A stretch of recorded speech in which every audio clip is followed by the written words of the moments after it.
এই জন্যে আল্লাহ রাব্বুল আলামিন কোরআনে কারীমের মধ্যে বলেন,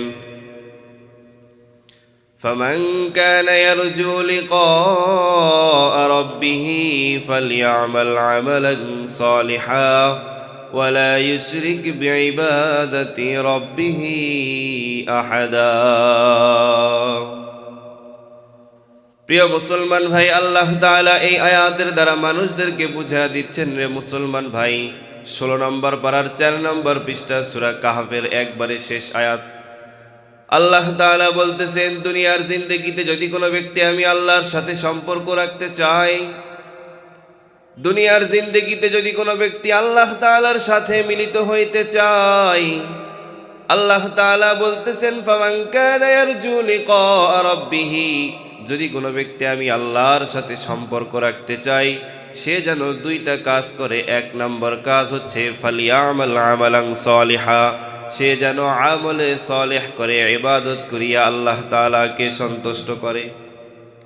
দুনিয়ার জিন্দেগিতে আমরা যে ইবাদত করতেছি, আমরা যে আমল করতেছি, সবাই জোরে আওয়াজ দিয়া বলেন তো দেখি, কাকে খুশি করার জন্য? যদি কোনো ব্যক্তির উপরে আল্লাহ তাআলা সম্পর্ক হয়ে যায়, যদি কোনো ব্যক্তির সাথে আল্লাহর সম্পর্ক হয়ে যায়, আল্লাহ তাআলা বলতেছেন ফালিয়ামাল আমালান সালিহা, তোমরা আমলে সালেহ করবে। আর 2 নম্বর হচ্ছে ওয়ালা ইউশরিক বিইবাদাতি রাব্বিহি আহাদা। সুবহানাল্লাহ বলেন। আল্লাহ তাআলা বলতেছে 2 নম্বর কাজ করতে হবে। আমি আল্লাহর জন্য যে ইবাদত করবা, আমি আল্লাহর জন্য যে তোমরা আমল করবা, আল্লাহ তাআলা বলতেছেন এই ইবাদতের মধ্যে, এই আমলের মধ্যে তুমি কখনো আমি আল্লাহর সাথে কাউকে শরীক করবা না। কারণ আল্লাহ তাআলা কোরআনের মধ্যে বলছেন, ইন্নাল্লাহা লা ইয়াগফিরু আন ইউশরাকা বিহি ওয়া ইয়াগফিরু মা দুনা যালিকা লিমান ইয়াশা। আল্লাহ তাআলা বলতেছেন, আমি আল্লাহ তাআলা যাকে ইচ্ছা তাকে মাফ করে দেই, কিন্তু আমি আল্লাহর সাথে যারা শিরক করে, আমি আল্লাহ তাআলা তাদেরকে কখনো মাফ করি না। নাউজুবিল্লাহ বলেন। আর আল্লাহ তাআলা বলতেছেন, ইন্নাহু মান ইউশরিক বিল্লাহ ফাকাদ হারামাল্লাহু আলাইহিল জান্নাহ। আল্লাহর সাথে যারা শিরক করে, আল্লাহ তাআলার সাথে যারা শরীক করে, আল্লাহ তাআলা বলতেছেন এমন বান্দাদের জন্য আমি আল্লাহ তাআলা জান্নাতকে হারাম করে দিয়েছি। নাউজুবিল্লাহ বলেন। আমরা যদি ইলমে দ্বীন শিখি, আমরা যদি কোরআন শিখি, আমাদের সন্তানকে যদি কোরআন শিখাই, আমাদের সন্তানকে যদি ইলমে দ্বীন শিখাই, আল্লাহ তাআলা হইতে পারে এই ইলমে দ্বীন শিখানোর দ্বারা, আমাদের সন্তানের দ্বারা এই ছোট বড় যত শিরক আছে, সমস্ত শিরক থেকে এই ইলমে দ্বীন হেফাজত করবে। সুবহানাল্লাহ। কারণ ইলম একটা মানুষকে রাস্তা দেখায়া দিবে। ইলম শিখার দ্বারা আল্লাহ তাআলা বলতেছেন, যে ব্যক্তি ইলমে দ্বীন শিক্ষা করে, আল্লাহ তাআলার জন্য যারা কোরআন শিখে, আল্লাহ তাআলাকে সন্তুষ্ট করার জন্য যারা কোরআন পড়ে, আল্লাহ তাআলা বলতেছে কানাত লাহুম জান্নাতুল ফিরদাউসি নুজুলা, আমি আল্লাহ তাআলা এমন বান্দাদের জন্য জান্নাতুল ফিরদাউস দান করব। সুবহানাল্লাহ। কোরআন শিখতে হবে আমাদের সকলের। আমরা যারা এখানে বসে আছি, দেখলে বোঝা জানা যাবে যে কয়জন আমরা কোরআন পড়তে পারি। অথচ আল্লাহ তাআলা সর্বপ্রথম বলছে ইকরা বিসমি রাব্বিকাল্লাযী খলাক। সর্বপ্রথম আল্লাহ তাআলা বলছে যে পড়ো তোমার প্রভুর নামে, যিনি তোমাকে কি করছে? সৃষ্টি করছে। সবাই বলেন তো দেখি, আমাদেরকে কে সৃষ্টি করছে বলেন? খলাকাল ইনসানা মিন সালসালিন কাল ফাখর। সূরা রহমানের মধ্যে 27 নম্বর পারার 11 নম্বর পৃষ্ঠার প্রথম লাইনে আল্লাহ তাআলা বলতেছেন খলাকাল ইনসানা মিন সালসালিন কাল ফাখর। আমি আল্লাহ তাআলা মানুষকে এমন মাটির দ্বারা সৃষ্টি করছি, আমি আল্লাহ তাআলা এমন মাটির দ্বারা বানাইছি, যেই মাটি একটা মাটি হয়ে আর একটা মাটির সাথে যদি বাড়ি খায় তো ঝন ঝন ঝন ঝন এইরকম শব্দ হয়। ও খলাকাল জান্না মিন মারিজিম মিন নার। আল্লাহ তাআলা জিনদেরকে আগুন থেকে বানাইছে। ফাবিআইয়ি আলাই রাব্বিকুমা তুকাযযিবান। একবার নয়, দুইবার নয়, বারবার এই একই কথা আল্লাহ তাআলা বলছে। আল্লাহ তাআলা বলতেছে, বান্দা দুনিয়ার জিন্দেগিতে তোমরা আমি আল্লাহ তাআলা যে তোমাদেরকে সৃষ্টি করছি, আমি আল্লাহ তাআলা যে তোমাদেরকে যে নিয়ামতগুলো দিয়েছি, তোমরা বান্দা হয়ে আমি আল্লাহ তাআলার কোন কোন নিয়ামতকে অস্বীকার করবা? কেউ পারবো অস্বীকার করতে? আজকে আমাদের মাঝে নবী নাই, কিন্তু নবীর দেওয়া যে কালাম, এই কালামগুলো আসরে নাই বলেন তো দেখি। আল্লাহর রসুল সাল্লাল্লাহু আলাইহি ওয়াসাল্লাম বিদায় হজের সময় বহুত কথা বলছেন, কিন্তু সর্বশেষ দুইটা কথা বলে গেছেন, ও আমার উম্মত, দুনিয়ার জিন্দেগিতে তোমরা যদি ইসলামকে টিকিয়ে রাখতে চাও, দুনিয়ার জিন্দেগিতে যদি তোমরা ইসলামকে উঁচা হিসাবে রাখতে চাও, তাহলে আমি আল্লাহর রসুল তোমাদের মাঝে দুইটা জিনিস রেখে গেলাম। এক নম্বর হচ্ছে কিতাবুল্লাহ, আর দুই নম্বর হচ্ছে সুন্নাতে রসুল। কিতাবুল্লাহ আল্লাহ তাআলার কিতাব, আল্লাহ তাআলার কালাম আল্লাহর রসুল রেখে গেছে। এই জন্যই তো আল্লাহর রসুল সাল্লাল্লাহু আলাইহি ওয়াসাল্লামকে জিজ্ঞাসা করা হয়েছিল, ইয়া রাসূলুল্লাহ, আপনি বড় নাকি কোরআন বড়? আল্লাহর রসুল সাল্লাল্লাহু আলাইহি ওয়াসাল্লাম বলছে যে আমার চাইতে কোরআনকে আল্লাহ তাআলা বড় করছে। সুবহানাল্লাহ বলেন। কেন আল্লাহর রসুলের চাইতে কোরআন বড়? কারণ আল্লাহর রসুল বলতেছে যে আমার উপরে কোরআনকে নাজিল করা হয়েছে, এই জন্য আমি রসুলের চাইতে ওই কোরআন বড়। আজকে ওই রসুল নাই, কিন্তু কোরআন আছে না নাই? একটা হরফ কেউ পরিবর্তন করতে পারছে বলেন তো দেখি? এই জন্য প্রিয় মুসলমান ভাই, এই কোরআন যারা শিখবে তাদের ভিতরে ইনসাফ করার একটা আগ্রহ পয়দা হবে। যাদের ভিতরে আল্লাহর ভয়, আল্লাহর রসুল সাল্লাল্লাহু আলাইহি ওয়াসাল্লামের তরিকা থাকবে, তাদের ভিতরে আল্লাহ তাআলা অটোমেটিকলি একটা ইনসাফ করার শখ পয়দা করে দিবে। সুবহানাল্লাহ বলেন। ইনসাফ আল্লাহর রসুল সাল্লাল্লাহু আলাইহি ওয়াসাল্লাম করছেন, আর আল্লাহর রসুল সাল্লাল্লাহু আলাইহি ওয়াসাল্লাম থেকে হযরতে সাহাবায়ে কেরাম রাদিয়াল্লাহু তাআলা আনহুম ইনসাফ শিখছেন। হযরতে মুহাম্মদুর রাসূলুল্লাহ সাল্লাল্লাহু আলাইহি ওয়াসাল্লাম ইনসাফ কিভাবে করছেন একটু চিন্তা করে দেখেন। আমরা এখানে যারা বসে আছি সবাই জানি, জুমার নামাজের সানি খুতবার একবারে শেষ আয়াত পড়া হয়, ইন্নাল্লাহা ইয়া'মুরু বিল আদলি ওয়াল ইহসান ওয়া ইতা'i যিল কুরবা ওয়া ইয়ানহা আনিল ফাহশাই ওয়াল মুনকারি ওয়াল বাগই ইয়া'iযুকুম লা'আল্লাকুম তাযাক্কারুন। এটা পড়া হয় না? হয় না? এই আয়াতের মধ্যে আল্লাহ তাআলা ৬টা কথা বলছেন, তার মধ্যে ইন্নাল্লাহা ইয়া'মুরু বিল আদলি ওয়াল ইহসান, ইহসান ইনসাফ করার শখ পয়দা হবে কোরআন পড়লে। নিজে কোরআন শিখতে পারি নাই, সন্তানাদিকে শিখান। সন্তানাদিও যদি না শিখতে পারে তো নাতি নাতনি আছে, তাদেরকে ইলমে দ্বীন শিখান। এই ইলমে দ্বীন ইনসাফের রাস্তা দেখায়া দিবে। আল্লাহর রাসূল সাল্লাল্লাহু আলাইহি ওয়াসাল্লাম ইনসাফ করছেন, আর আল্লাহর রসুল সাল্লাল্লাহু আলাইহি ওয়াসাল্লামকে দেখিয়া সাহাবায়ে কেরাম রাদিয়াল্লাহু তাআলা আনহুম ইনসাফ শিখছেন। সাহাবায়ে কেরাম রাদিয়াল্লাহু তাআলা আনহুমের মধ্যে থেকে একজন সাহাবী নাম শুনছেন নাকি? হযরতে ওমর রাদিয়াল্লাহু তাআলা আনহু, যিনি আল্লাহর রসুল সাল্লাল্লাহু আলাইহি ওয়াসাল্লামের বাম পাশে শোয়া অবস্থায় আছেন। হযরতে ওমর রাদিয়াল্লাহু তাআলা আনহু একজন কঠোর সাহাবী ছিলেন। হযরতে ওমর রাদিয়াল্লাহু তাআলা আনহু ইসলাম গ্রহণ করার সাথে সাথে প্রকাশ্যে ইসলামের দাওয়াত শুরু হয়েছে। সুবহানাল্লাহ বলেন। ওমর রাদিয়াল্লাহু তাআলা আনহু এমন একজন সাহাবী, উনি ইসলাম গ্রহণ করার সাথে সাথে প্রকাশ্যে ইসলামের দাওয়াত শুরু হয়েছে। এরপরেও হযরত ওমর রাদিয়াল্লাহু তাআলা আনহুকে জিজ্ঞাসা করা হয়েছে। ওমর রাদিয়াল্লাহু তাআলা আনহু বলছে, আমার কারণে ইসলাম দামি হয় নাই, ইসলামের কারণে ওমর দামি হয়েছে। সুবহানাল্লাহ বলেন। তারপরে ওমর রাদিয়াল্লাহু তাআলা আনহু কি বলছে? যে ইসলামের কারণে আমি ওমর কি হয়েছি? দামি হয়েছি, আমার কারণে ইসলাম দামি হয় নাই। হযরতে ওমর রাদিয়াল্লাহু তাআলা আনহু যখন শাসন করতেছিলেন, ইনসাফ কিভাবে করছেন? অর্ধজাহান শাসন করছে। ইলমে দ্বীন, ইলম ভিতরে আসার কারণে, দ্বীনের বুঝ তার ভিতরে আসার সাথে সাথে কি পরিমাণ ইহসান, কি পরিমাণ ইনসাফ করছে হযরতে ওমর রাদিয়াল্লাহু তাআলা আনহু। হযরতে ওমর রাদিয়াল্লাহু তাআলা আনহু শাম দেশে একবার সফর করছেন। শাম দেশে সফর করার পরে আসার পথে হঠাৎ করে মনে হয়ে গেছে এই এলাকার মধ্যে একটা বিধবা নারী আছে, বিধবা বুড়ি আছে। তো বলতেছে আমি একটা এই বিধবা বুড়ির একটু খবর নেই। হযরতে ওমর রাদিয়াল্লাহু তাআলা আনহু ওই বিধবা বুড়ির বাড়িতে গিয়া দরজায় ঠোকা দিয়েছেন আর বলছেন এটা কি একজন বিধবা বুড়ির বাড়ি নাকি? ভিতর থেকে আওয়াজ আসছে, হ্যাঁ এটা একটা বিধবা বুড়ির বাড়ি। বলতেছে আপনি কেমন আছেন? বলতেছে কেমন আর থাকবো, আজকে 2 দিন হয়ে গেছে আমার বাড়ির মধ্যে কোনো খাবার নাই, আজকে 2 দিন হয়ে গেছে আমার বাড়ির ভিতরে কোনো রান্না বান্না হয় নাই। বলতেছে এই দিক দিয়া হযরতে ওমর শাম দেশের দিকে সফর করছে, তুমি কি দেখো নাই? বলতেছে হ্যাঁ দেখছি। কিন্তু ওমর রাদিয়াল্লাহু তাআলা আনহুকে তো চিনে না। বলতেছে দেখছি যে কিছু দলবল নিয়ে কিছু লোকজন নিয়ে শাম দেশের দিকে সফর করছে।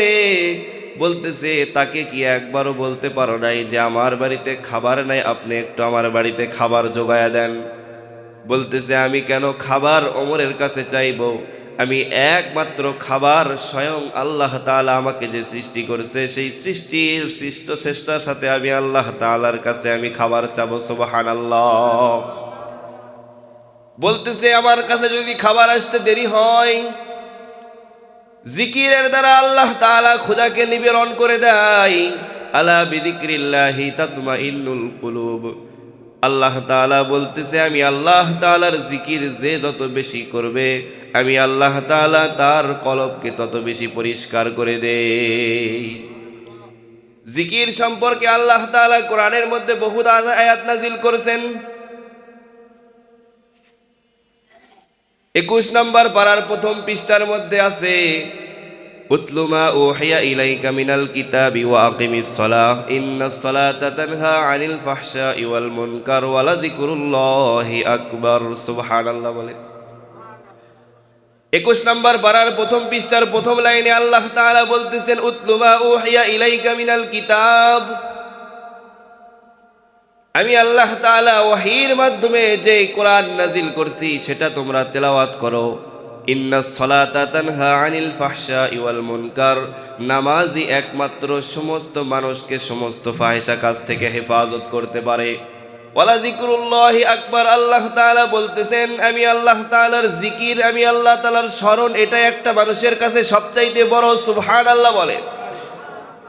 ওই বিধবা বুড়ি হযরতে ওমর রাদিয়াল্লাহু তাআলা আনহুকে বলতেছে আমার কাছে যদি খাবার আসতে দেরি হয় তা আমি তো সেই আল্লাহর কাছে খাবার চাইব, কারণ রিজিক একমাত্র কে দেয়? সবাই জোরে আওয়াজ দিয়ে বলে ওমা মিন দাব্বাতিন ফিল আরদি ইল্লা আলাল্লাহি রিজকুহা।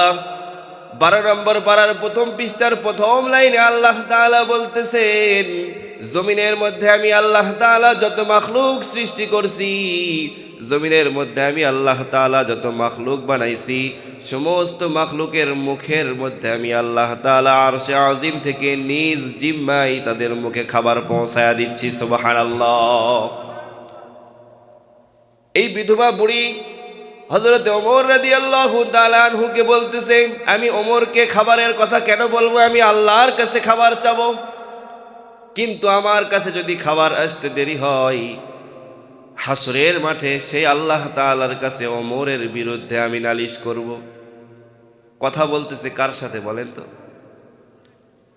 ওমর রাদিয়াল্লাহু তাআলা আনহুর সাথে কথা বলতেছে।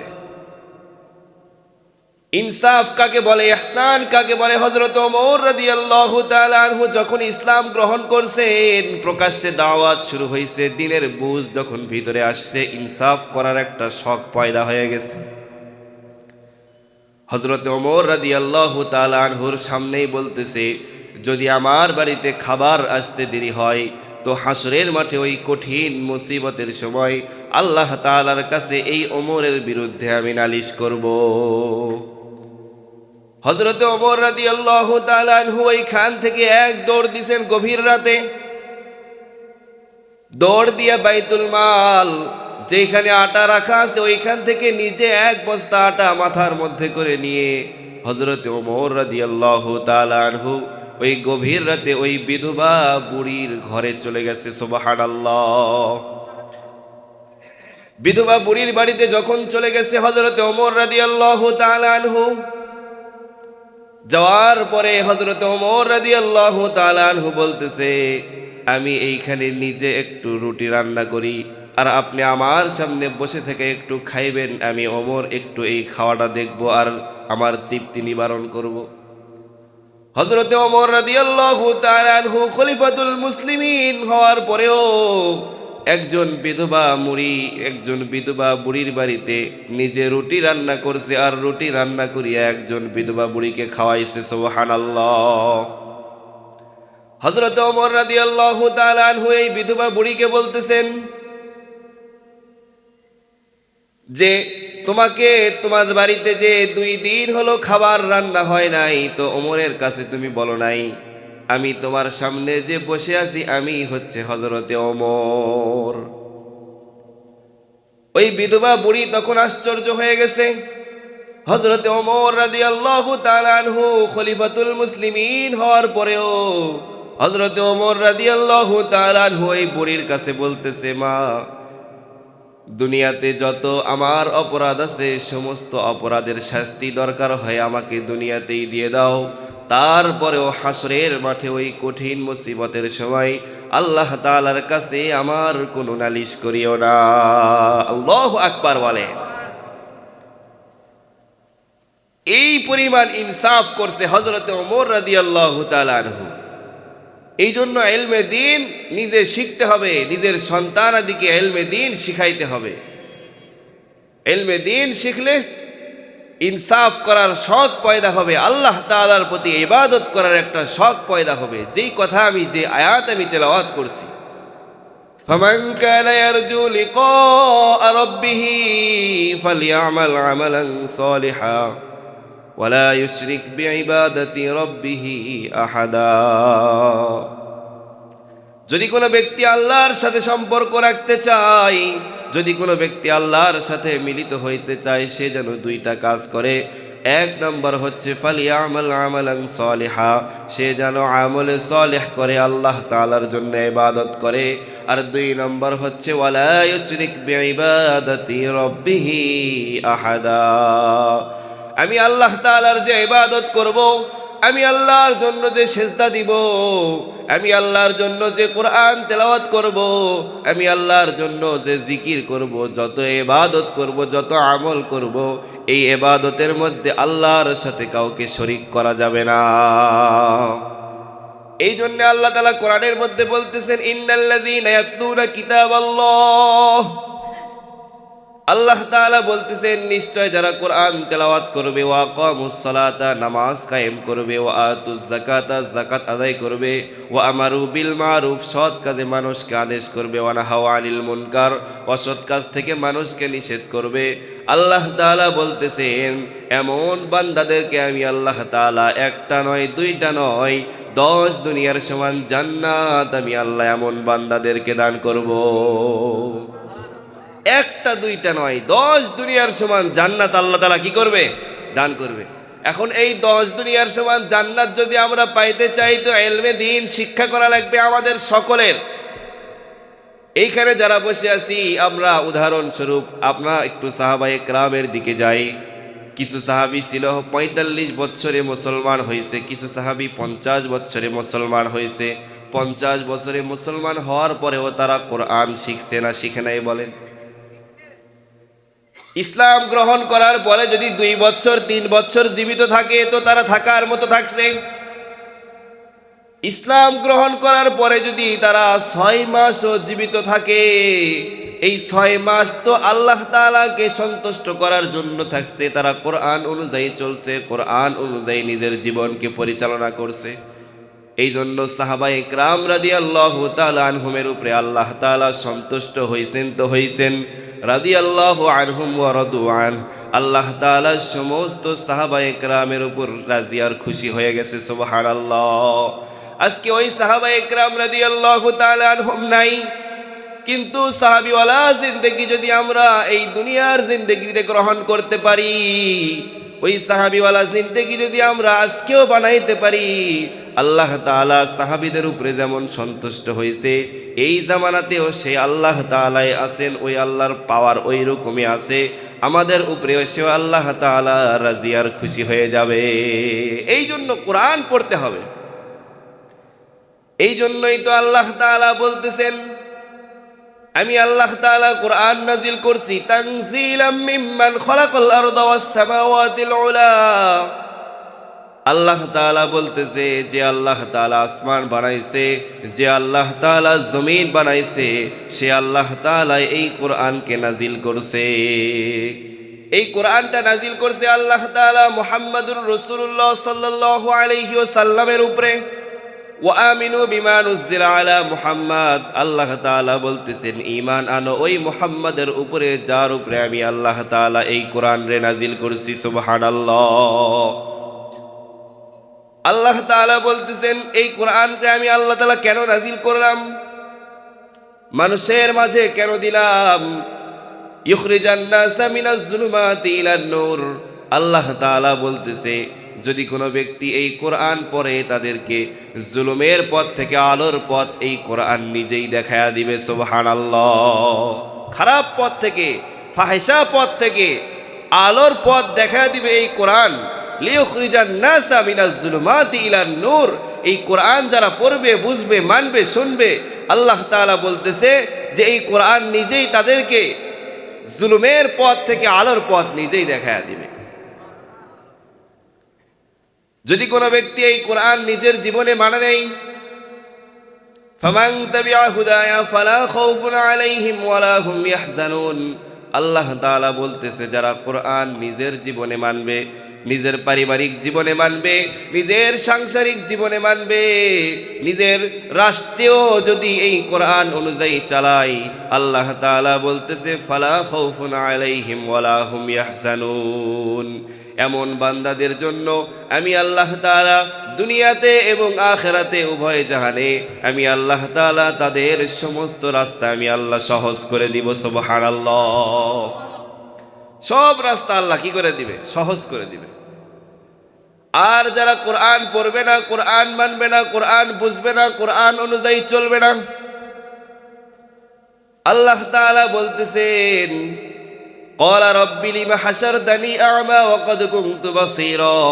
আল্লাহ তাআলা বলতেছেন যারা কোরআন পড়বে না, কোরআন মানবে না, কোরআন বুঝবে না, কোরআন অনুযায়ী যারা চলবে না, কোরআন শুনবে না, এমন বান্দাদেরকে আল্লাহ তাআলা এক নম্বর শাস্তি দিবে হাসরের মাঠে। আল্লাহ তাআলা এমন বান্দাদেরকে অন্ধ করিয়া তুলবে।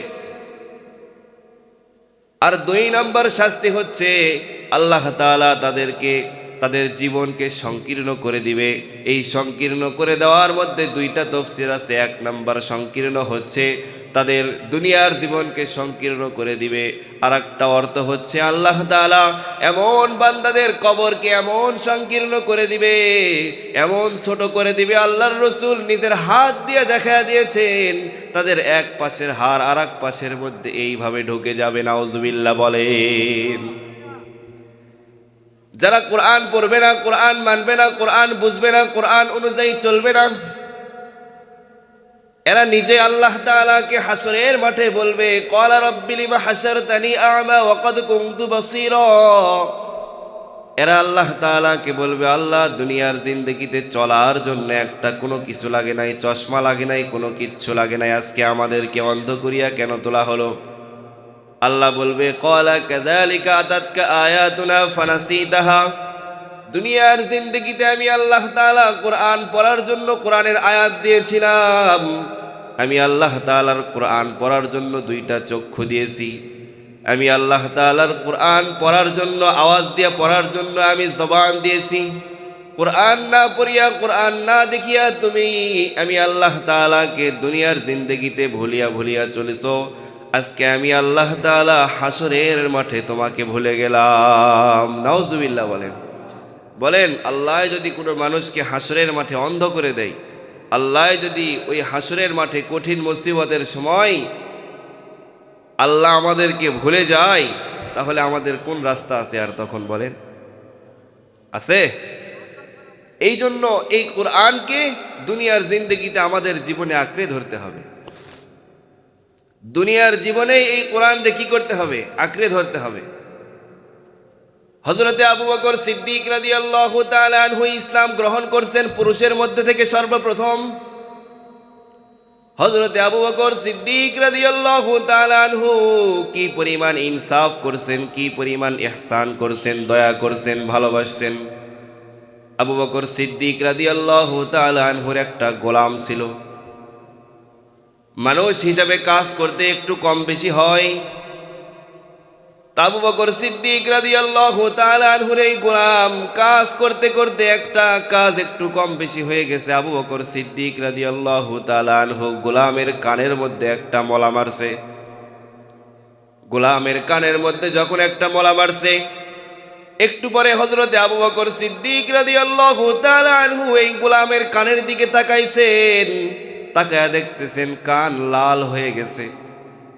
আবু বকর সিদ্দিক রাদিয়াল্লাহু তাআলা আনহু কাকে বলা হয়? সিদ্দিক আকবর যাকে বলা হয়। একটা নয়, দুইটা নয়, জান্নাতের 8 দরজা হযরতে আবু বকর সিদ্দিক রাদিয়াল্লাহু তাআলা আনহুকে ডাকবে সুবহানাল্লাহ। এই গোলামের কানের মধ্যে যখন মলা দিয়েছে, একটু পরে যখন ওই কানের দিকে তাকাইছে, দেখতেছে কান লাল হয়ে গেছে। সিদ্দিক আকবর হওয়ার পরেও ওই গোলামের সামনে হযরতে আবু বকর সিদ্দিক রাদিয়াল্লাহু তাআলা আনহু বলতেছে, গোলাম, আমার কানে যে, তোমার কানে যে আমি মলা দিয়েছি, এই মলা দেওয়ার দ্বারা কি তুমি কষ্ট পাইছো? যদি তুমি কষ্ট পেয়ে থাকো, দুনিয়ার এই কষ্টের বদলা দুনিয়াতেই হয়ে যাক। আমি তোমার সামনে আমার কান পেশ করলাম। তোমার কানের মধ্যে যে আমি মলা দিয়েছি, তোমার কানের মধ্যে আমি যে হাতের দ্বারা আঘাত করছি, দুনিয়ার কষ্টের বদলা দুনিয়াতেই হয়ে যাক। তুমিও আমার কানের মধ্যে এত জোরেই মলা মারো যত জোরে তোমাকে আমি দিয়েছি। তারপরেও আল্লাহ তাআলার কাছে আমি আবু বকরের বিরুদ্ধে হাসরের মাঠে কোনো নালিশ করিও না। সুবহানাল্লাহ বলেন। জুলুমের কথা বলিও না, কারণ যারা জুলুম করবে তারা হচ্ছে জালেম। আর জালেম সম্পর্কে আল্লাহ তাআলা কোরআনের মধ্যে বলছেন 13 নম্বর পারার 19 নম্বর পৃষ্ঠার একবারে শেষের দিকে আল্লাহ তাআলা বলছেন, ওয়ালা তাহসাবান্নাল্লাহা গাফিলান আম্মা ইয়ামালুজ জালিমুন ইন্নামা ইউআখিরুহুম লিয়াউমিন তাশখাসু ফীহিল আবসার। আল্লাহ তাআলা বলতেছেন, যারা দুনিয়ার জিন্দেগিতে মানুষকে কষ্ট দেয় তারা হচ্ছে জালেম। আর জালেমদেরকে আল্লাহ তাআলা শাস্তি দিবেন হাসরের মাঠে। তাদের ঘাড়কে আল্লাহ তাআলা এমনভাবে করে দিবে, তাদের ঘাড় ডানেও নিতে পারবে না, বামেও নিতে পারবে না, উপর দিকেও করতে পারবে না, নিচের দিকেও করতে পারবে না। আল্লাহ তাআলা তাদের ঘাড়কে এমন শক্ত করে দিবে যে সূর্য তাদের মুখের উপরে একবারে চলে আসবে। নাউজুবিল্লাহ বলেন। এই জন্য প্রিয় মুসলমান ভাই, হাদিস শরীফের মধ্যে আছে, আজ-জুলমু যুলুমাতু ইয়াউমাল কিয়ামাহ। জুলুম জালেমদের জন্য কিয়ামতের দিন অন্ধকার হয়ে দাঁড়াবে। এই জন্য ওই কিয়ামতের দিন কঠিন মুসিবত আসার আগেই প্রিয় মুসলমান ভাই, ইনসাফওয়ালা জিন্দেগি করি, সাহাবিওয়ালা জিন্দেগি করি।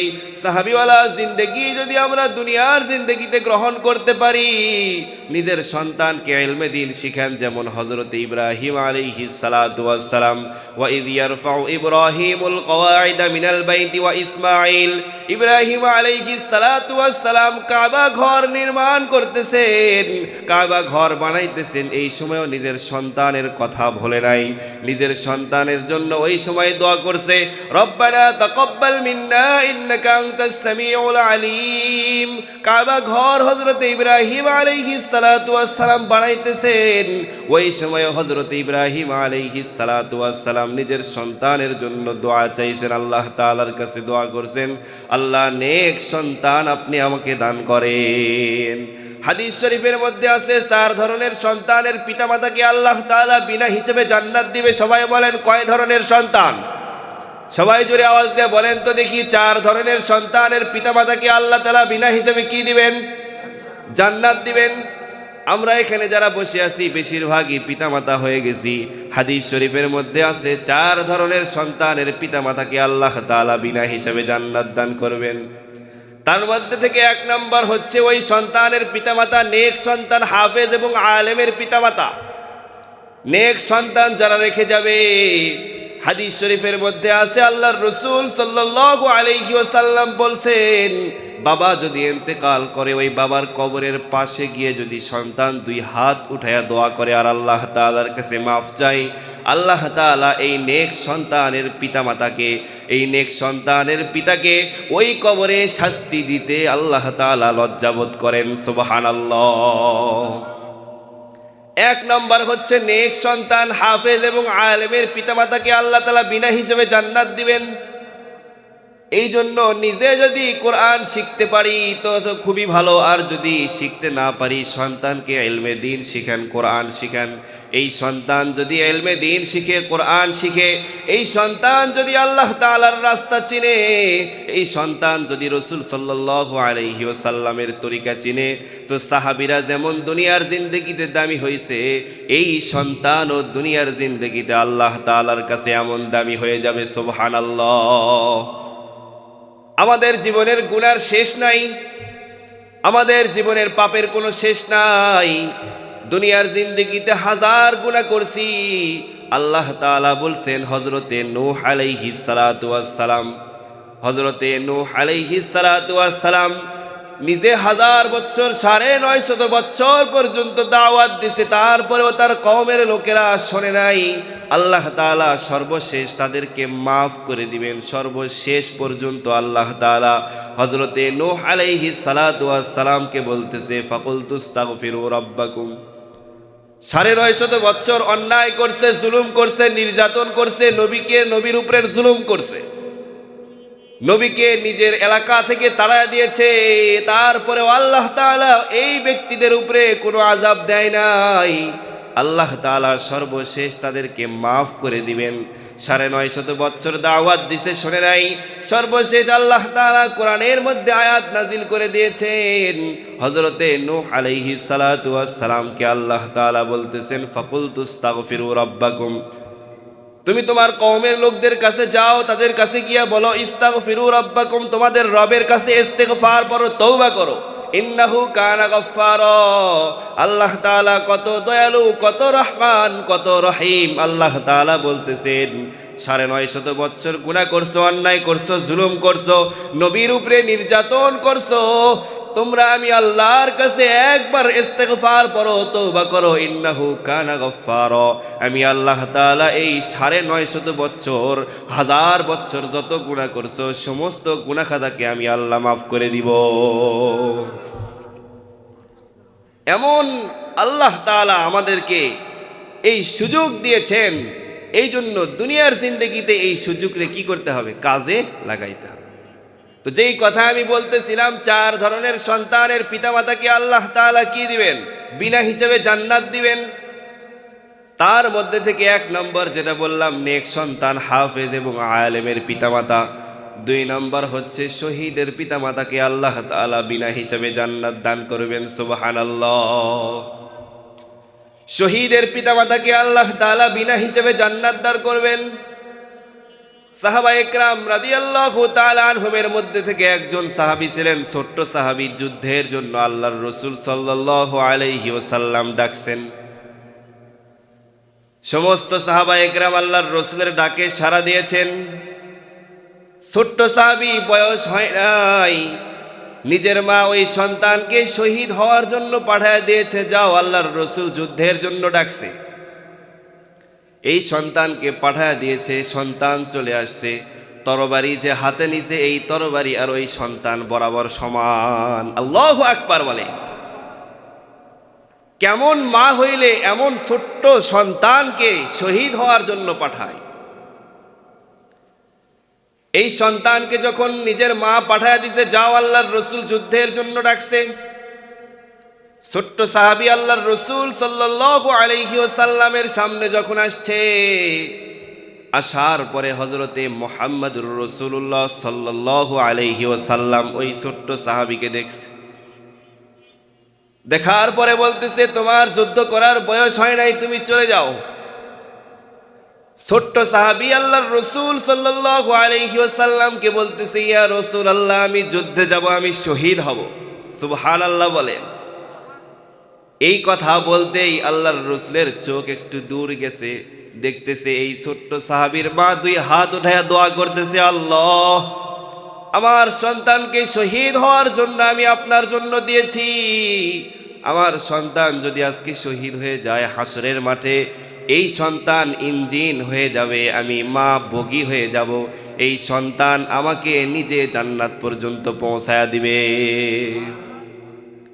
এই সন্তানকে নিয়ে যুদ্ধে চলে গেছে আল্লাহর রাসূল সাল্লাল্লাহু আলাইহি ওয়াসাল্লাম। যুদ্ধের মধ্যে যুদ্ধ চলাকালীন তরবারিটা ঘুরাইতে গিয়ে নিজের তরবারির আঘাত নিজের পায়ের মধ্যে লাগছে। এই ছোট্ট সাহাবী পায়ের মধ্যে লাগার সঙ্গে সঙ্গে শরীর থেকে রক্ত বাহির হইতেছে। শরীর থেকে যখন রক্ত বাহির হইতেছে, রক্ত বাহির হইতে হইতে শরীর থেকে যখন রক্ত শূন্য হয়ে গেছে, এই সাহাবী একাই কি হয়ে গেছে, ওইখানে ইন্তেকাল করছে। যুদ্ধে ফিরার পরে সমস্ত সাহাবায়ে কেরাম রাদিয়াল্লাহু তাআলা আনহুম যখন যুদ্ধ শেষ করিয়া চলে আসতেছেন, যারা শহীদ হয়েছে তাদের লাশ নিয়ে যাইতেছে, যারা শহীদ হয় নাই তাদেরকে আহলান সাহলান তাদেরকে জানাইতেছে। এই ছোট্ট সাহাবীকে যখন নিয়ে আসা হয়েছে, কেউ বলতেছে এই সাহাবী নিজের তরবারির আঘাতে নিজেই কি হয়েছে, মারা গেছে, এ তো শহীদ না, এ তো আত্মহত্যা করছে। আল্লাহর রাসূল সাল্লাল্লাহু আলাইহি ওয়াসাল্লামকে বলতেছে, ইয়া রাসূলুল্লাহ, এ নিজে নিজে আত্মহত্যা করছে। এই সাহাবীর মা আল্লাহর রাসূল সাল্লাল্লাহু আলাইহি ওয়াসাল্লামের পাশে দাঁড়ানো অবস্থায় দুই চোখ দিয়া ঝর্ণার মতো ঝরঝর করে পানি ফলায়া দিচ্ছেন। এই সাহাবীর মা আল্লাহর রাসূল সাল্লাল্লাহু আলাইহি ওয়াসাল্লামকে বলতেছে, ইয়া রাসূলুল্লাহ, আপনি একটু আপনার আল্লাহর কাছ থেকে একটু শুনে আমাকে শোনায়া দেন, আমার সন্তান শহীদ হয়েছে নাকি হয় নাই। যদি আমার সন্তান শহীদ হয়ে যায়, যদি আমার সন্তান দ্বীনের জন্য, কোরআনের জন্য, ইলমের জন্য, আল্লাহ তাআলার জন্য যদি শহীদ হয়ে যায়, এই যে আমি আপনার সামনে দুইটা চক্ষুর পানি আমি এখনই মুছে ফেললাম, আমার কোনো আফসোস নাই। আল্লাহ তাআলার কাছে আল্লাহর রাসূল সাল্লাল্লাহু আলাইহি ওয়াসাল্লাম ওই মুহূর্তে সঙ্গে সঙ্গে জানাইছেন। জানানোর সঙ্গে সঙ্গে আল্লাহ তাআলা জানায়া দিচ্ছেন, এই ছোট্ট সাহাবীর তাকওয়া যে পরিমাণ ছিল, এই ছোট্ট সাহাবী আল্লাহ তাআলার জন্য ভয় যে পরিমাণ ছিল, এই ছোট্ট সাহাবীর মধ্যে দ্বীনের জজবা, কোরআনের জজবা যে পরিমাণ ছিল, আল্লাহ তাআলা এই সাহাবীকে এমন ভাবে কবুল করছে। আল্লাহ তাআলা জানাইছেন, এই ছোট্ট সাহাবীকে আল্লাহ তাআলা শহীদের খাতায় নাম উঠায়া দিয়েছে। এই জন্য প্রিয় মুসলমান ভাই, নিজে ইলমে দ্বীন শিখতে হবে, সন্তানাদিকে ইলম শিখাইতে হবে। যদি ইলম সন্তানাদিকে শিখান, এই সন্তান হাসরের মাঠে আপনাকে জান্নাত পর্যন্ত পৌঁছায়া দিবে, জান্নাতের রাস্তা দেখায়া দিবে। তো এই জন্য বলতেছিলাম, 2 নম্বর কার কথা বললাম বলেন তো দেখি? শহীদের পিতামাতাকে আল্লাহ তাআলা বিনা হিসেবে জান্নাত দান করবেন। 3 নম্বর হচ্ছে প্রতিবন্ধী সন্তান। প্রতিবন্ধী সন্তান, যাদের ঘরের মধ্যে প্রতিবন্ধী সন্তান হয়, 2টা চক্ষু নাই, অথবা 2টা হাত নাই, অথবা কানে শোনে না, অথবা পায়ে হাঁটতে পারে না, এমন সন্তান হাসরের মাঠে যখন উঠবে, আল্লাহর রাসূল সাল্লাল্লাহু আলাইহি ওয়াসাল্লাম বলছে, এমন সন্তান যখন হাসরের মাঠে উঠবে, আল্লাহ তাআলার কাছে এমন সন্তান বলবে, আল্লাহ, দুনিয়ার জিন্দেগিতে দেখার জন্য 2টা চক্ষু ছিল না, শোনার জন্য কান ছিল না, বলার জন্য মুখ ছিল না, কাজ করার জন্য হাত ছিল না, চলার জন্য পা ছিল না, এমন প্রতিবন্ধী হওয়ার পরেও যেই মা বাবা আমাকে গলা টিপা হত্যা করে নাই, আমাকে লালন পালন করছে, মানুষ করছে, আজকে হাসরের মাঠে আমি আল্লাহ এমন পিতামাতা ছাড়া আমি জান্নাতে যাব না। সুবহানাল্লাহ। আর 4 নাম্বার হচ্ছে প্রিয় মুসলমান ভাই, যাদের ওরসে নাবালেগ সন্তান মারা যায়, ইন্তেকাল করে, নাবালেগ সন্তান যাদের বালেগ হয় নাই, যাদের ঘরের মধ্যে সন্তান শিশু অবস্থায় ইন্তেকাল করে, এই শিশুরা হাসরের মাঠে পিতামাতা ছাড়া কখনো জান্নাতে যাবে না। কারণ আল্লাহর রাসূল সাল্লাল্লাহু আলাইহি ওয়াসাল্লাম বলছে, নাবালেগ সন্তান যে ঘর থেকে ইন্তেকাল করে, আল্লাহর রাসূল সাল্লাল্লাহু আলাইহি ওয়াসাল্লাম জানাইছেন, আল্লাহর রাসূল সাল্লাল্লাহু আলাইহি ওয়াসাল্লাম বলছেন, তারা যে পরিমাণ ধৈর্য ধরে, আল্লাহ তাআলা বলে যে তাদের তো কুলজা আমি টেনে ছিঁড়ে নিয়ে আসছি। এই সন্তানকে যখন আমি নিয়ে চলে আসছি, যে এই ধৈর্য ধারণ করছে, এই ধৈর্য ধারণ করার দ্বারা আল্লাহ তাআলা এই নাবালেগ সন্তানের পিতামাতাকে হাসরের মাঠে বিনা হিসাবে আল্লাহ তাআলা জান্নাত দান করবেন। সুবহানাল্লাহ। এই জন্য প্রিয় মুসলমান ভাই, দুনিয়ার জিন্দেগিতে যতদিন আল্লাহ তাআলা হায়াত রাখছে, এই চার ধরনের মধ্যে আমরা থাকা চাই। এক নম্বর, নেক সন্তান দুনিয়ার জিন্দেগিতে বানান, এইটা দুনিয়াতেও কাজে লাগবে, আখেরাতেও কি কাজে লাগবে। হাফেজ এবং আলেমের পিতামাতা। দুই নম্বর, শহীদের পিতামাতাকে আল্লাহ কি দিবে? বিনা হিসাবে জান্নাত দিবে। তিন নম্বর, প্রতিবন্ধী সন্তানের পিতামাতা। আর চার নম্বর কি বললাম? যে ঘরের মধ্যে থেকে যাদের ওরসে নাবালেগ সন্তান ইন্তেকাল করে, এই যে ধৈর্য ধরছে, এই ধৈর্য ধারণ করার দ্বারা আল্লাহ তাআলা এমন সন্তানের পিতামাতাকে বিনা হিসাবে কি দিবে? জান্নাত দিবে। দুনিয়ার জিন্দেগিতে আমরা যত ইবাদত করি, যত আমল করি, সব কিছু আমল তো আল্লাহকে সন্তুষ্ট করার জন্য। ইমানদার দুনিয়ার জিন্দেগিতে সহিভাবে হওয়া লাগবে। দুনিয়ার জিন্দেগিতে ইবাদত সহিভাবে করতে হবে। দুনিয়ার জিন্দেগিতে যদি আমরা ইবাদত সঠিকভাবে করতে চাই, দুনিয়ার জিন্দেগিতে যদি আমরা ঈমান সঠিকভাবে আনতে চাই, আল্লাহ তাআলা তো কোরআনের মধ্যে আয়াত নাজিল করে দিয়েছেন, আর বলেও দিয়েছেন, আল ইয়াউমা আকমালতু লাকুম দীনাকুম, আজকে আমি তোমাদের উপর তোমাদের দ্বীনকে পরিপূর্ণ করে দিলাম। ওয়া আতমামতু আলাইকুম নিয়ামাতি, এবং নিয়ামত সমূহ পরিপূর্ণ করে দিলাম। ওয়া রাদিতু লাকুমুল ইসলাম দীনা, দ্বীনকে ইসলাম হিসাবে মনোনীত করে দিলাম। আজকে আমরা মুসলমান দাবি করে বসে আছি। এইখানে আমরা যত মানুষ বসে আছি, খালি যদি জিজ্ঞাসা করা হয়, ফেরেশতারা, আমি না, ফেরেশতারা যদি খালি গেটে এসে জিজ্ঞাসা করে ইসলামের কয়টা ভিত্তি, এইখানে বলে তোমরা বাহিরে যাও, বাড়িতে যাও। অনেক মানুষ আছে এইখানে সারা জীবন থাকা লাগবে, ইসলামের কয়টা ভিত্তি আছে আর বলার সুযোগ আমাদের নেই।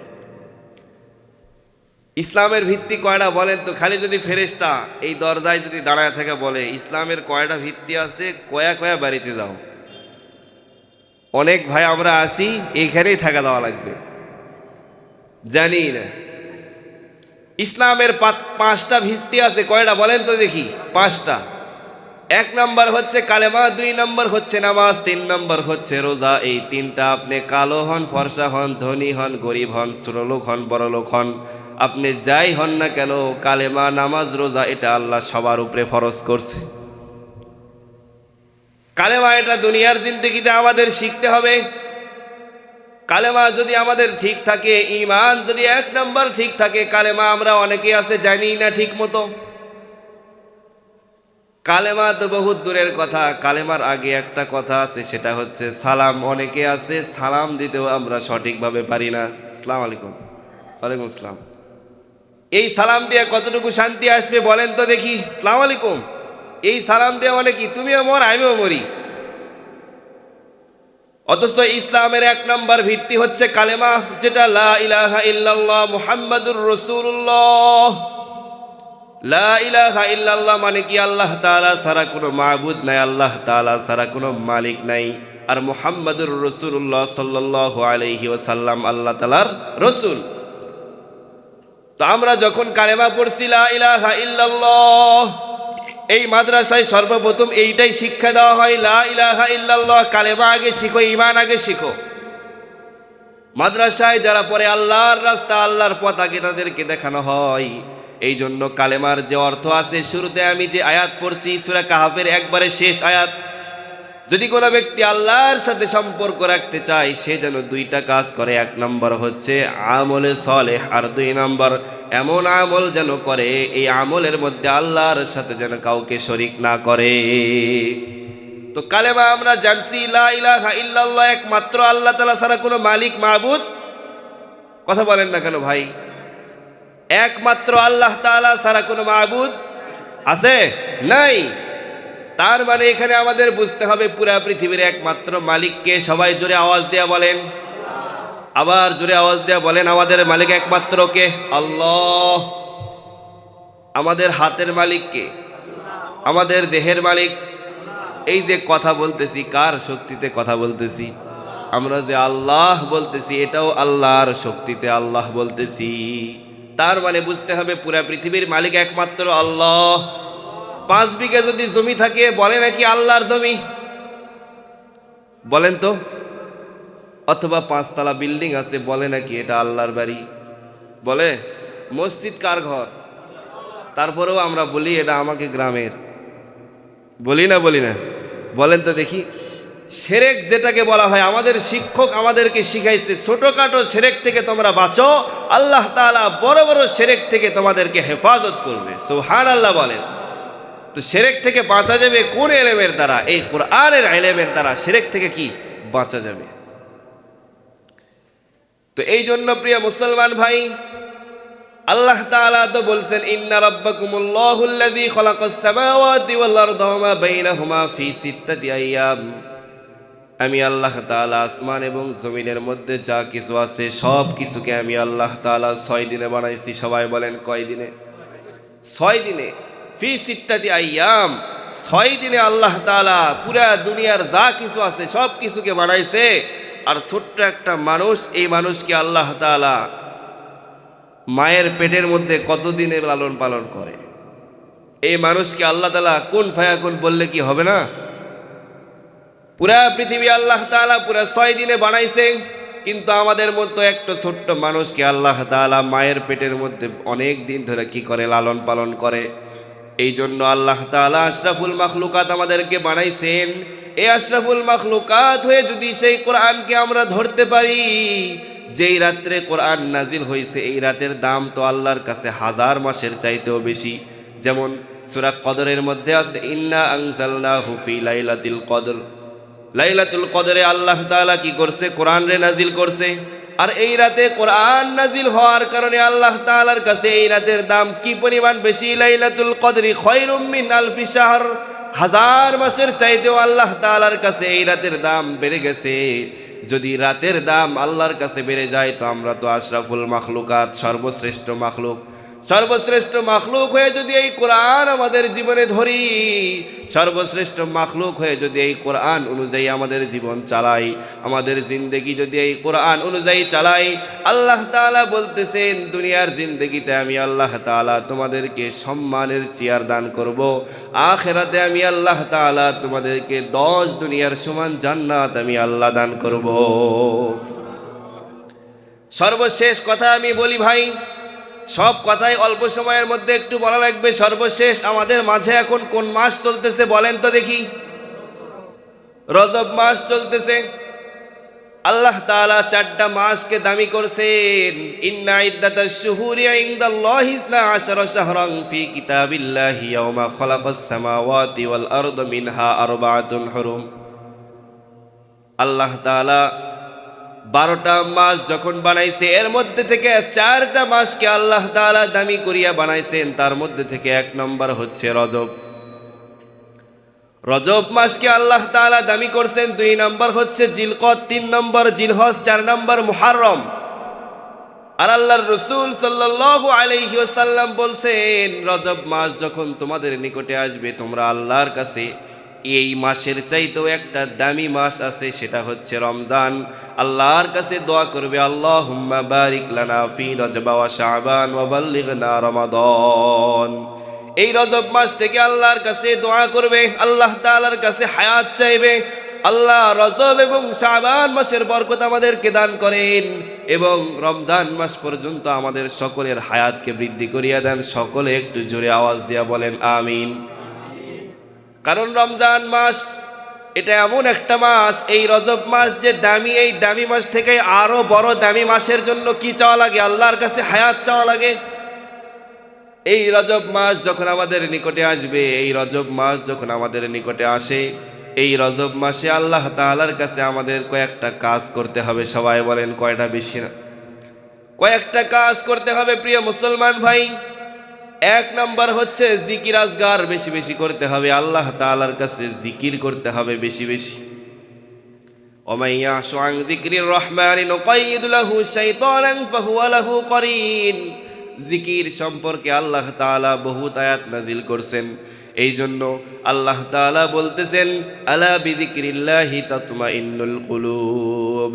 আল্লাহর জন্য যে যত বেশি জিকির করবে, আল্লাহর জন্য যে যত বেশি আল্লাহ তাআলাকে স্মরণ রাখবে, আল্লাহ তাআলা বলতেছেন এমন বান্দাদের কলবকে আমি আল্লাহ তাআলা তত বেশি পরিষ্কার করে দিব।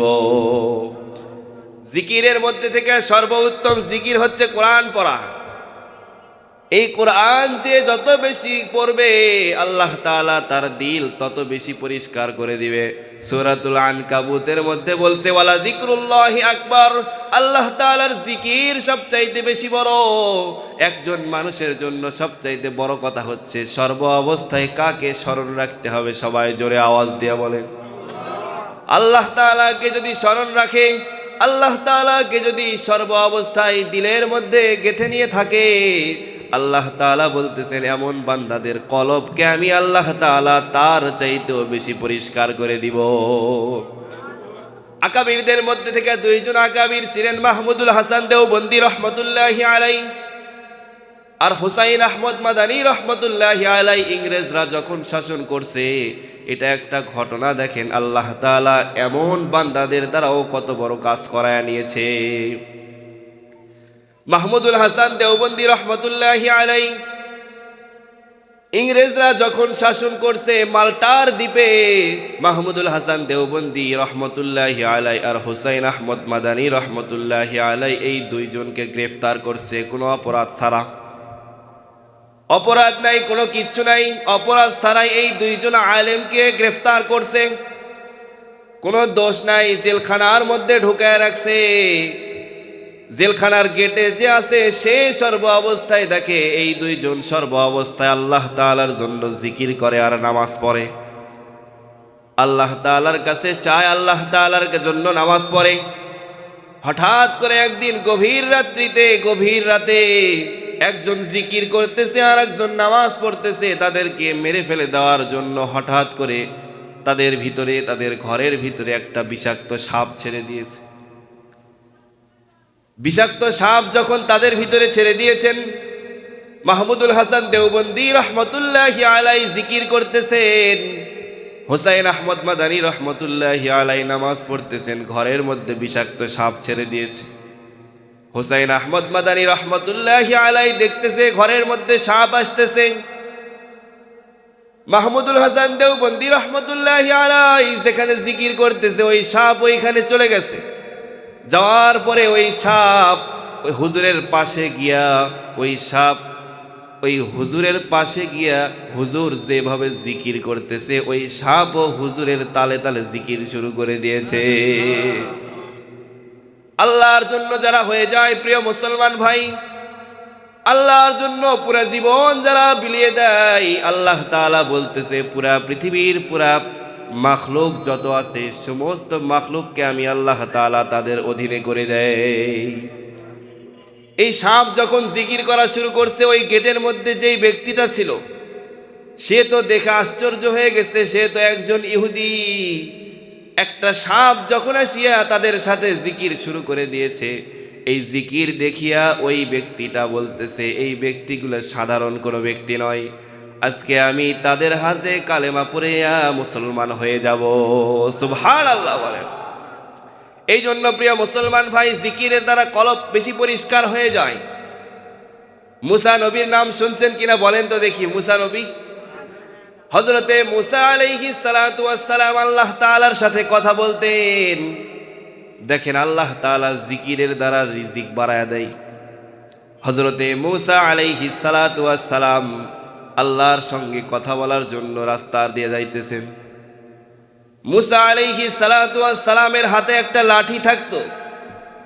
এই লাঠিটা নিয়ে হযরতে মুসা আলাইহিস সালাতু ওয়াস সালাম যাইতেছেন। রাস্তার মধ্যে যাওয়ার পথে আল্লাহ তাআলা হযরত মুসা আলাইহিস সালাতু ওয়াস সালামকে বলতেছে, হে মুসা, তোমার হাতে যে লাঠি আছে এই লাঠির দ্বারা তোমার সামনে যে পাথর আছে ওই পাথরের মধ্যে তুমি আঘাত করো।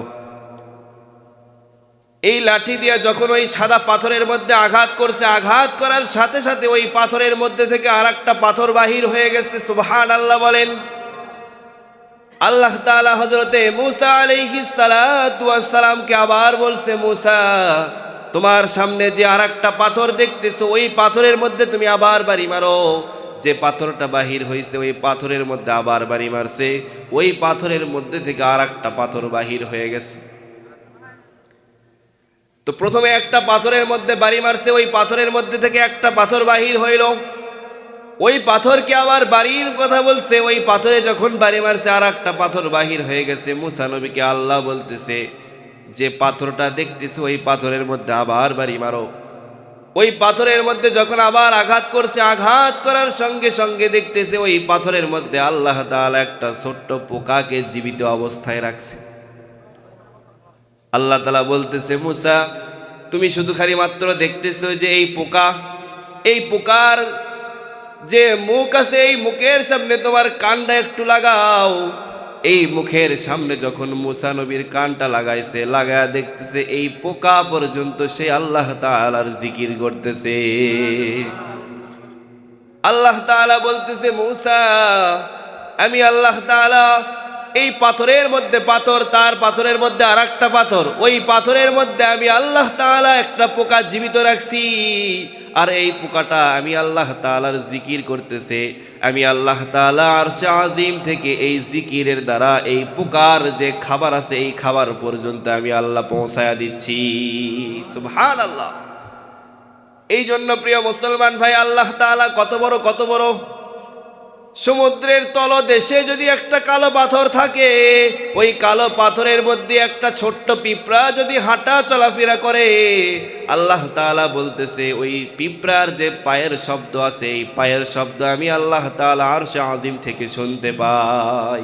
আর আল্লাহ তাআলার বরত্ব কত বড়। সূরা কাহফের মধ্যে আছে 16 নম্বর পারার 3 নম্বর পৃষ্ঠার একবারে শেষ লাইনে আল্লাহ তাআলা বলতেছেন, قُلْ لَوْ كَانَ الْبَحْرُ مِدَادًا لِكَلِمَاتِ رَبِّي لَنَفِدَ الْبَحْرُ قَبْلَ أَن تَنفَدَ كَلِمَاتُ رَبِّي وَلَوْ جِئْنَا بِمِثْلِهِ مَدَدًا। আল্লাহু আকবার বলে। আল্লাহ তাআলা বলতেছেন আমি আল্লাহ তাআলার রহমত, আমি আল্লাহ তাআলার বরত্ব কত বড়। পুরা পৃথিবীর মধ্যে যত পানি আছে সমস্ত পানিকে যদি কালি বানানো হয়, আর পুরা পৃথিবীর মধ্যে যত গাছ আছে সমস্ত গাছকে যদি কলম বানানো হয়, আর আল্লাহ তাআলার বরত্ব আর রহমত যদি লেখা শুরু হয়, সমস্ত কালি সমস্ত কলম যা কিছু আছে সব কিছু শেষ হয়ে যাবে, আল্লাহ তাআলার বরত্ব কখনো শেষ হবে না। সুবহানাল্লাহ। এত বড় আল্লাহ, যে আল্লাহ তাআলা আমাদেরকে বানাইছেন, যে আল্লাহ তাআলা আমাদেরকে সুস্থ রাখছেন, যে আল্লাহ তাআলা আমাদেরকে এই কাসেম মাহমুদ আইডিয়াল নুরানি মাদ্রাসায় একত্রিত হওয়ার তৌফিক দান করেছেন, এই মাদ্রাসাকে যেন আল্লাহ তাআলা কিয়ামত পর্যন্ত চালু রাখে। সবাই বলেন আল্লাহুম্মা আমিন। এবং যে উদ্দেশ্য করে এই মাদ্রাসাকে করছেন আল্লাহ তাআলা তার নেক মাকসাদকে যেন আল্লাহ তাআলা পূর্ণ করে। সকলে বলেন আমিন। শুধু এই মাদ্রাসা নয়, পুরা পৃথিবীর মধ্যে যত মাদ্রাসা আছে মাদারসে কওমিয়াকে আল্লাহ তাআলা পুরা পৃথিবীর সমস্ত মাদারসে কওমিয়াকে আল্লাহ যেন কবুল করে। সকলে বলেন আমিন। এবং কিয়ামত পর্যন্ত যেন এই মাদারসে কওমিয়ার যে সিলসিলা আছে এটা যেন থাকে, আল্লাহ তাআলার কাছে দোয়া করি। সকলে বলেন আমিন। যেই কথাগুলো বললাম প্রিয় মুসলমান ভাই, এখন আমাদের রজব মাস চলে যাইতেছে, প্রায় অর্ধেক কি চলে গেছে। এই রজব মাসে আল্লাহ তাআলার কাছে দোয়া করেন, আল্লাহ তাআলার কাছে চান। দোয়ার দ্বারা আল্লাহ তাআলা তকদিরকে পরিবর্তন করে দেয়, দোয়ার দ্বারা আল্লাহ তাআলা রিজিকের ব্যবস্থা করে দেয়, দোয়ার দ্বারা আল্লাহ তাআলাকে সন্তুষ্ট করা যায়, এই দোয়ার দ্বারা পিতামাতার সন্তুষ্ট অর্জন করা যায়, এই দোয়ার দ্বারাই আল্লাহ তাআলার জান্নাত পর্যন্ত পৌঁছা যায়। সুবহানাল্লাহ বলেন। এই জন্য সাহাবায়ে কেরাম রাদিয়াল্লাহু তাআলা আনহুমের মধ্যে থেকে একজন সাহাবী ছিল, সাহাবায়ে কেরামের মধ্যে থেকে একজন সাহাবী আল্লাহর রাসূল সাল্লাল্লাহু আলাইহি ওয়াসাল্লামের কাছে গিয়া বলতেছে, হযরতে আবু হুরায়রা রাদিয়াল্লাহু তাআলা আনহু, এই কথা বলেই শেষ করে দিব। হযরতে আবু হুরায়রা রাদিয়াল্লাহু তাআলা আনহু একজন সাহাবী ছিলেন।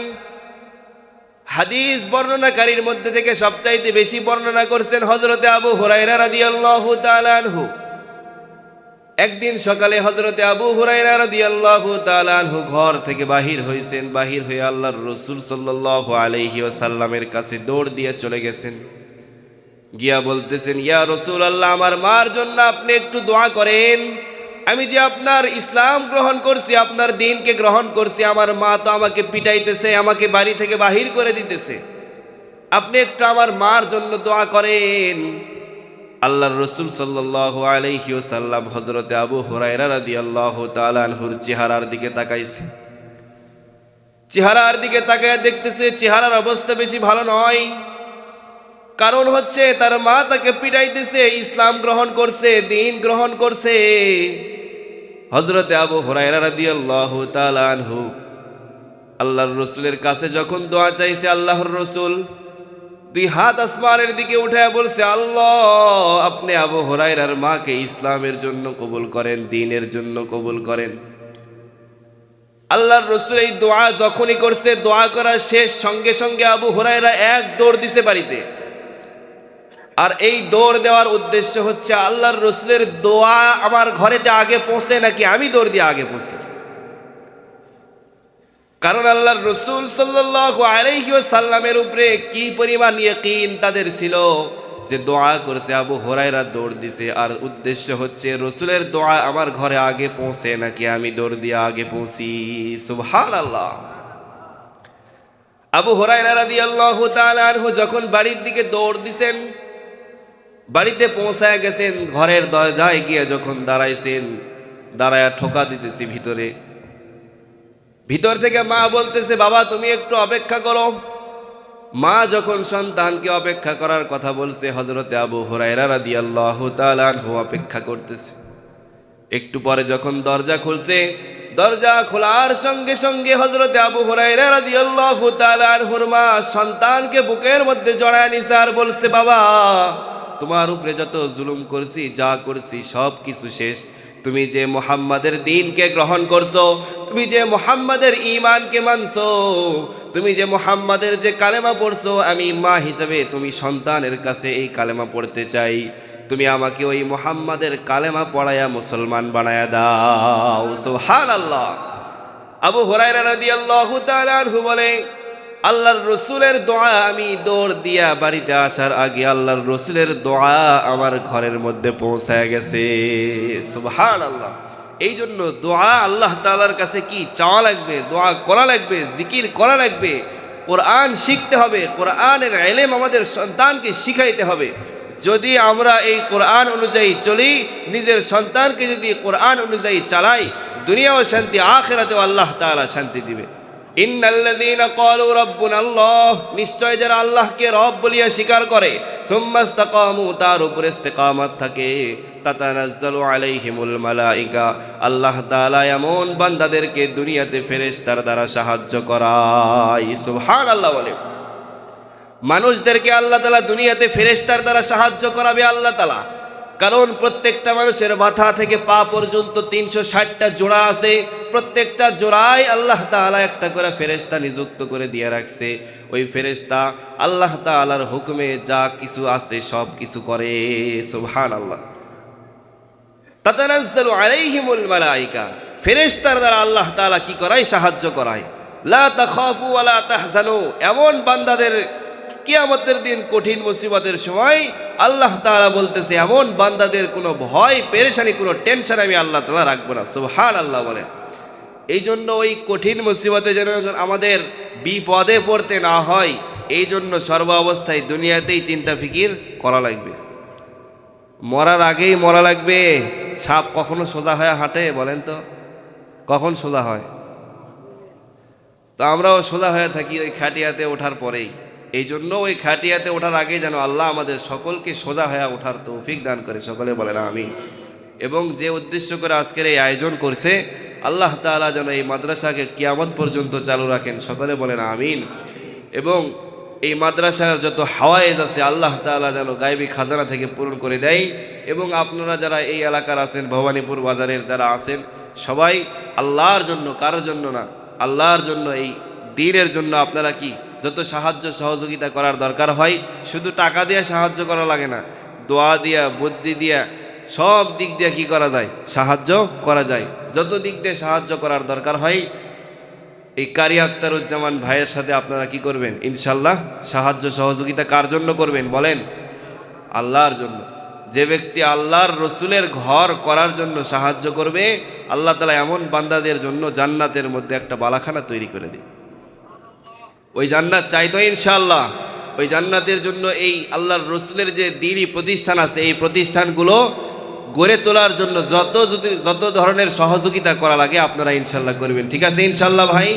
আল্লাহ তাআলা আমাদের সকলকে যেই কথাগুলো বলা হলো, যেই কথাগুলো শোনা হলো, যত আমলের কথা বলা হলো, সমস্ত আমলের কথাকে আল্লাহ তাআলা আমাকে আপনাদের সকলকে যেন আমলে পরিণত করিয়া ওই কবর পর্যন্ত এই কোরআনের আলো নিয়ে আমরা সকলেই যাইতে পারি। আল্লাহ তাআলা আমাদের সকলকে তৌফিক দান করেন। সকলে বলেন আল্লাহুম্মা আমিন।